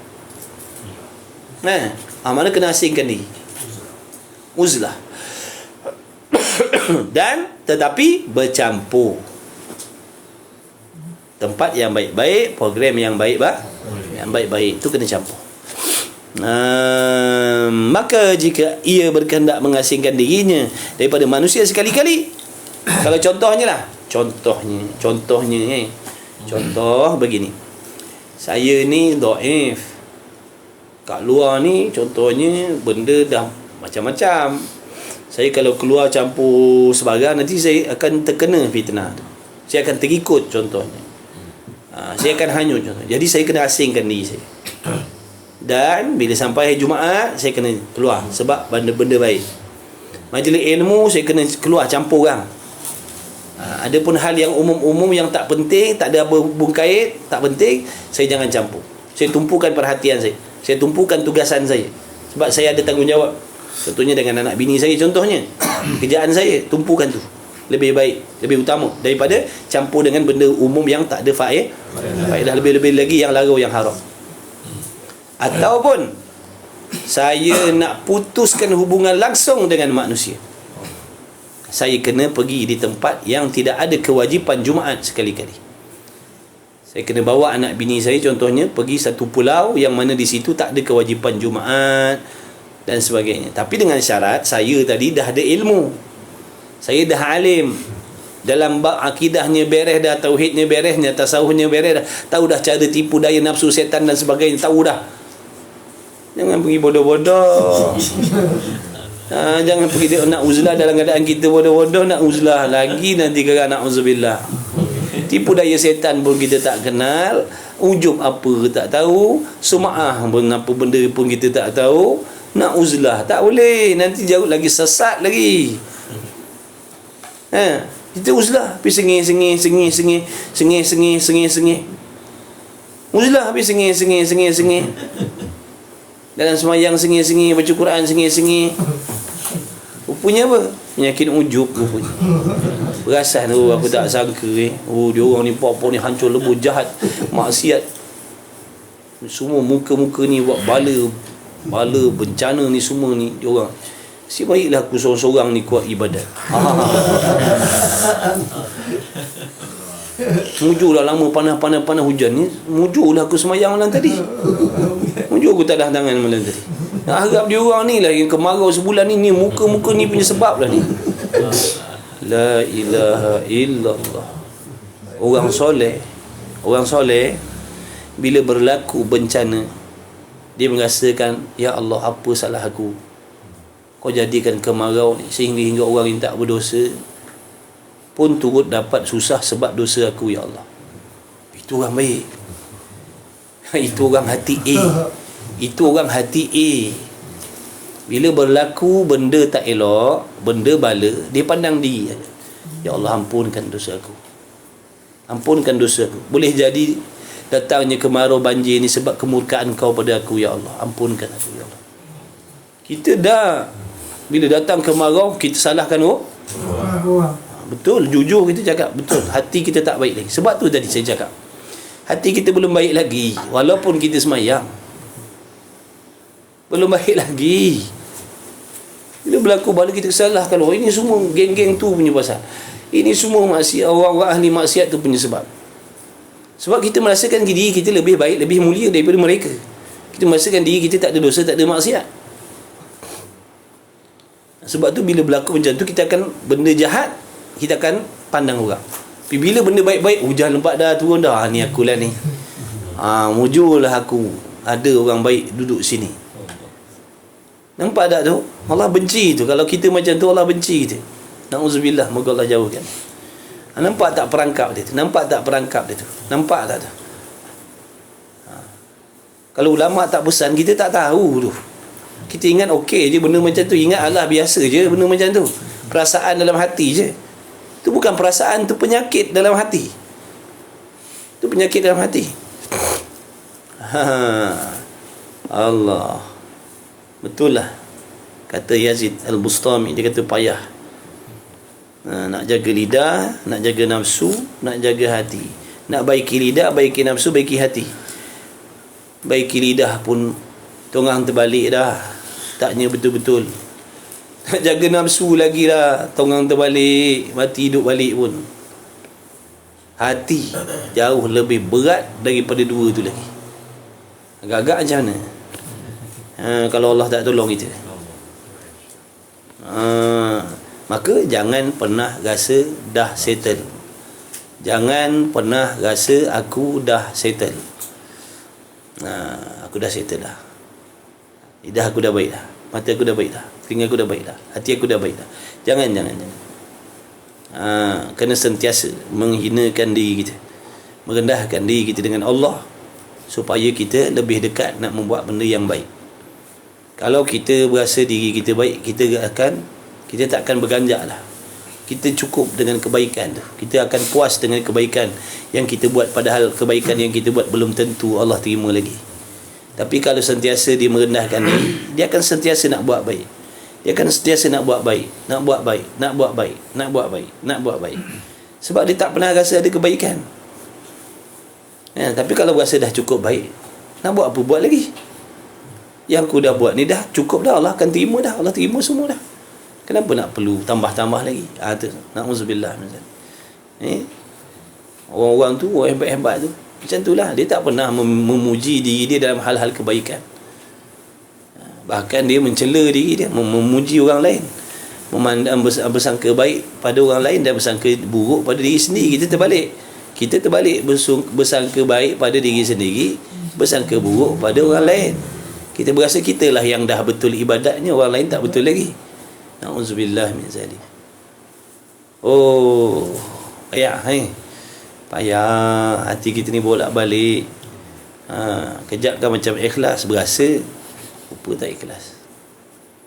Allah saja yang boleh menyelamatkan kita dengan berkah, dengan belas kasih sayang Allah. Mudah-mudahan Allah jaga kita. Sebab kita tak boleh selamat daripada kejahatan lidah kita sendiri. Kita tak boleh selamat daripada kejahatan hati kita sendiri. Melainkan Allah tolong kita, Allah selamatkan kita, Allah bagi kesedaran, Allah tunjukkan, Allah nampakkan. Kalau tak, kita akan termakan puji-pujian nafsu tadi. Na'udzubillah. Yang akhirnya besok kita terperanjat, rupanya celaka. Na'udzubillah. Bukan kebaikan yang kita dapat, tapi sebaliknya. Na'udzubillah.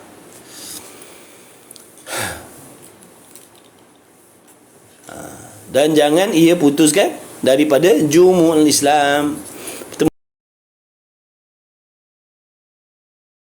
teman-teman Islam, dan daripada kebajikan yang maka jika ia berkehendak mengasingkan diri pada manusia, maka pergilah ia ke pahu bukit, yakni kaki bukit yang jauh daripada negeri dan di tengah padang yang lepaskan daripada terhadap tuntutan Jumaat dan jamaah, kerana hendak membaikkan barang yang ditiliknya di dalam pekerjaan agama.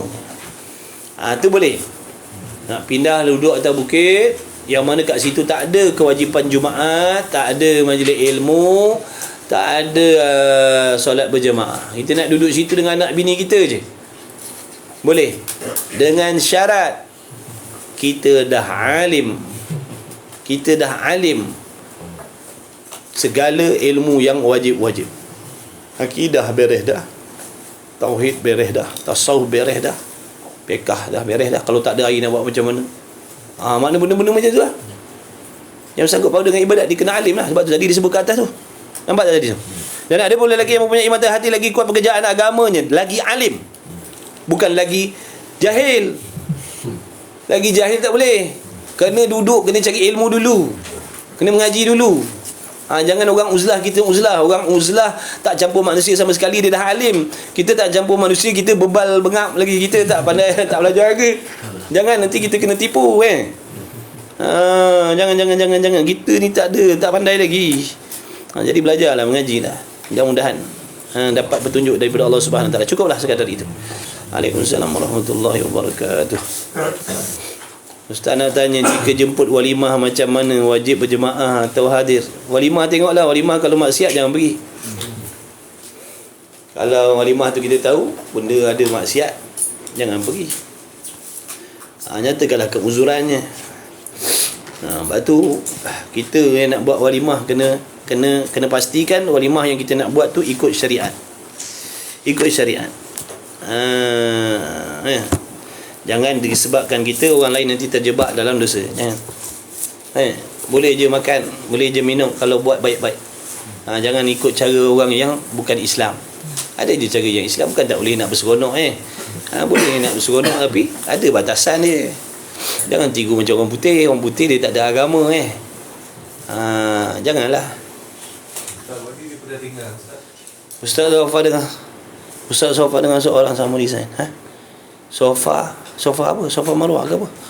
Ustaz Sofa dengan seorang sama design. Apa dia? Azman. Terima kasih sahabat. Waalaikumsalam warahmatullahi. Ustaz undur diri dulu. Baik. Terima kasih. Selamat rehat. Selamat rehat sahabat. Dah malam dah pukul 1 lah. Pagi lah ni. Berehatlah. Mudah-mudahan yang berehat dia nak tidur dalam rahmat Allah, tidur dalam keampunan Allah, tidur dalam kasih sayang Allah. Moga mimpi bertemu Rasulullah sallallahu alaihi wasallam dalam keadaan yang baik.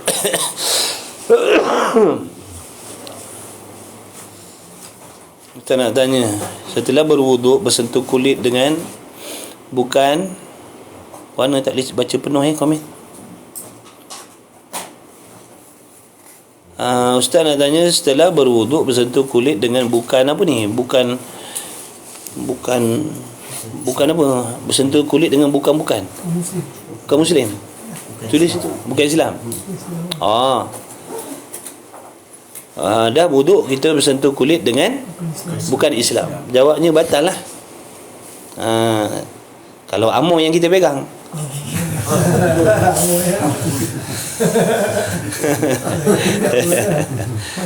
Saya dah ambil wuduk, saya pegang tangan Amoy.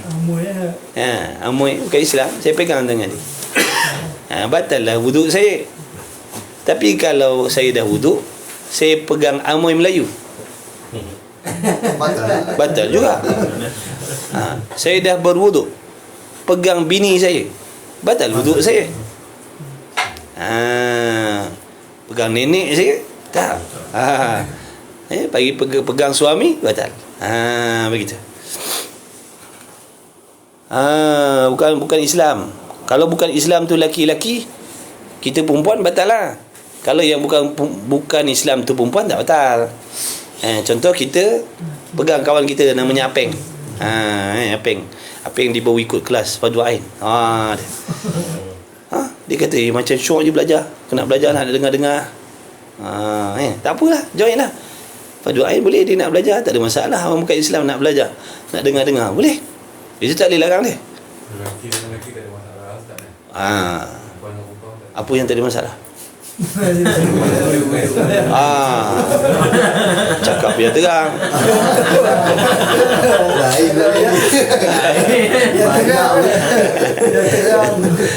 Sama-sama perempuan tak apalah. Kalau Allah salam. Baca doa dulu. Bismillahirrahmanirrahim. Jadi kita doa, ya Allah, dengan berkat majlis ilmu malam ni, ya Allah, pandanglah kami semua ni, ya Allah, dengan berkat bulan Maulidin Nabi sallallahu alaihi wasallam. Pandanglah kami ni, ya Allah, dengan pandangan rahmat, dengan pandangan kasih sayang. Kami ni bukan orang baik. Kami ni banyak leka, banyak lupa. Dalam hati penuh dunia, cintakan dunia. Hati tawa dengan ibadat, hati tawa dengan akhirat, hati lalai laro. Jadi pandanglah kami, ya Allah, dengan berkah malam-malam bulan Maulidin Nabi sallallahu alaihi wasallam, dengan berkah majlis ilmu. Kasihani kami, beri taufik hidayah pada kami, Ampunkan segala dosa-dosa kami, dosa ibu bapa kami, ibu bapa mertua kami ya Allah, anak-anak kami. Tolong jaga ya Allah, tolong jagakan orang-orang yang kami sayang ya Allah, isteri kami, suami kami, anak-anak kami, ibu bapa kami, kawan-kawan kami, sahabat andai kami. Tolong jaga sampailah kiamat. Pelihara kami, bimbing kami ya Allah. Selamatkan kami daripada godaan, hasutan syaitan, nafsu dunia yang ingin menggagalkan akhirat kami ya Allah. Mudah-mudahan Allah Ta'ala ampunkan dosa kita, dosa ibu bapa kita, ibu bapa mertua kita, kawan-kawan kita, siapa pun ya Allah, kawan-kawan yang tersinggung dengan diri kita, kawan-kawan yang baik dengan kita, kawan-kawan yang tak baik dengan kita, ampunkan sekaliannya ya Allah. Beri taufik kepada kami semuanya sekaliannya, jadikan kami semua orang baik-baik ya Allah, orang yang bersungguh untuk menjadi kebaikan, ikhlas kerana-Mu ya Allah. Mudah-mudahan kami semua selamat ya Allah. Bagi kami, beri kepada kami taufik untuk banyak-banyak berselawat, kerana kamilah ya Allah sebenar-benarnya orang yang sepatutnya berhak berselawat sebanyak mungkin, kerana kami memiliki banyak dosa dan maksiat. Mudah-mudahan dengan diberi taufik dapat berselawat sebanyak-banyak mungkin, kami lebih utama mendapat syafaat Nabi Muhammad sallallahu alaihi wasallam dan boleh menduduki syurga-Mu ya Allah bersama-sama Nabi Muhammad sallallahu alaihi wasallam. Ya Allah ya Rahmanir Rahim, bimbing kami zahir dan batin kami ya Allah. Dan jangan jadikan kami orang yang berputus asa ya Allah daripada rahmat-Mu. Jadikan kami hati yang banyak bersangka baik dengan-Mu ya Allah, dengan segala ujian, cabaran, halangan yang Kau sendiri ya Allah persiapkan untuk kami. Mudah-mudahan ya Allah dengan pertolongan-Mu ya Allah, kasihani kami, ampuni segala dosa-dosa kami ya Allah. Lindungi kami, anak isteri kami, permudahkan segala urusan kami, dunia dan akhirat kami. Kurniakan kepada kami rezeki yang halal lagi berkah, nikmat yang berkah yang tidak melalaikan kami daripada mentaati perintah-Mu zahir dan batin ya Allah. Rabbana ya Allah, berkati kumpulan kami ya Allah, berkati kumpulan kami, sahabat andai kami ini ya Allah, agar kami bersahabat ikhlas kerana-Mu, kerana agama-Mu ya Allah, mendapat berkah daripada perhimpunan ini, perkenalan ini, perjumpaan ini ya Allah. Rabbana zalamna anfusana wa illam taghfir lana wa tarhamna lanakunanna minal khasirin. Jadikan kami ya Allah orang yang banyak bersabar ya Allah, banyak bersabar, banyak beristighfar ya, lembutkan hati kami untuk menjadi orang yang pemaaf, memaafkan semua orang tanpa terkecuali ya Allah. Mudah-mudahan urusan kami di hari kiamat jadi mudah. Mudah-mudahan kami tidak tertahan, tidak terhabas di padang mahsyar. Dan perjalanan kami, melangkah kami lancar untuk menuju ke syurga-Mu ya Allah. Rabbana zalamna anfusana wa illam taghfir lana wa tarhamna lanakunanna minal khasirin. Rabbana waffiqna ya Allah, ya Allah beri taufik kepada kami untuk mengamalkan segala ilmu yang Kau pinjamkan ya Allah.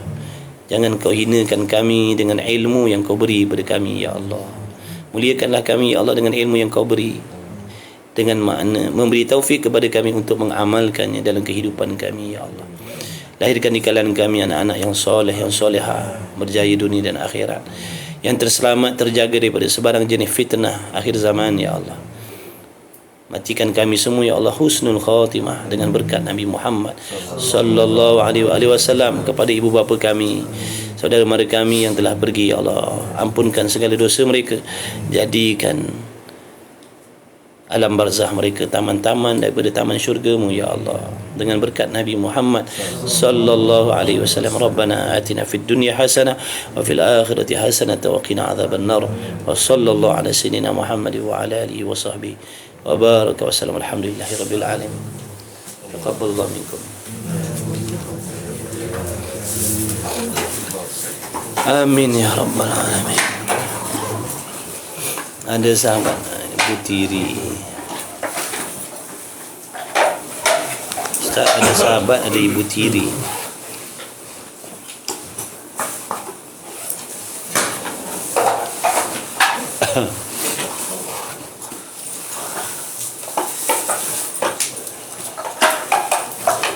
Ibu Tiri batalkah wuduk apabila bapanya sudah minum?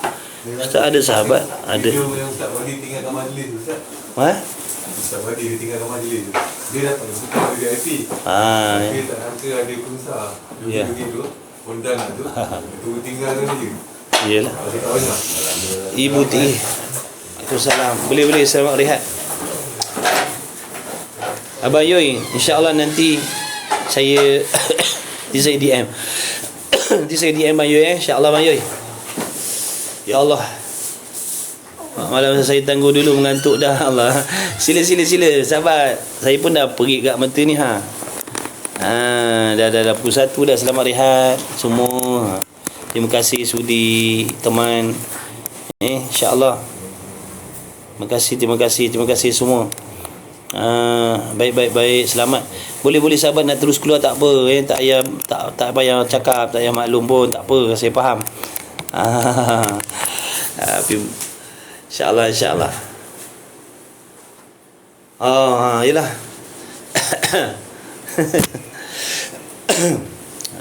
InsyaAllah. InsyaAllah. Terima kasih susu raya jamu selera. Yelah, ni dah siap. Ni apa ni bang? Mi apa? Mi goreng je. Mi goreng lah. Kosong kan. Sama-sama Afwan. Terima kasih kolej besar. Kolej besar lah Bayu. Haus dah Bayu. Sim panas ni. Abang Yoi lain lah, duduk tempat salji. Bayu duduk tempat salji tak apalah. Kita duduk di gurun Sahara. Allah.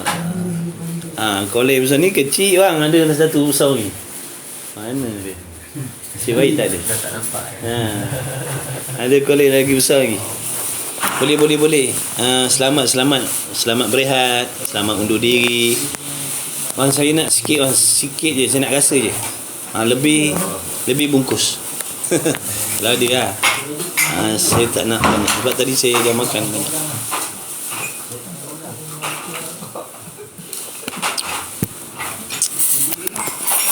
Cebok le kalau nak. Orang panggil gayung lah Abang Yoi. Gayung. Allah.